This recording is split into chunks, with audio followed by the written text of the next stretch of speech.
গত ৫ আগস্ট শেখ হাসিনা সরকার পতনের পরের চিত্র এটি। ভিডিওতে দেখা যাচ্ছে একদল সশস্ত্র পুলিশ সদস্য তড়িঘড়ি করে বিমানবন্দরে ঢুকছে। বিমানবন্দরের বাইরের অংশ ও রানওয়ে সবখানেই আনাগোনা। যারা দেশে গোলযোগ সৃষ্টি করেছিল বাইরের দেশের বাইরের রাষ্ট্রের ইন্ডিয়ার লোকজন সব মাধ্যমে ছড়িয়ে নানান পদে এরা ছিল। তারা এগুলো সবকিছু ঘটাছে।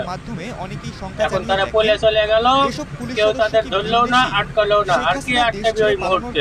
ওই পুলিশ সদস্যরা নিজেদের জীবন বাঁচাতে বাংলাদেশ ছেড়ে পালিয়ে যায়, এমন কথাও শোনা যায় লোকমুখে। তবে এই ঘটনার বেশ কিছুদিন কেটে গেলেও কোথাও পাওয়া যায়নি এর সত্যতা।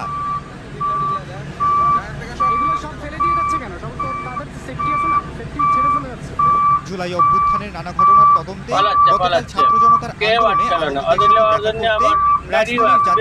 আন্দোলনে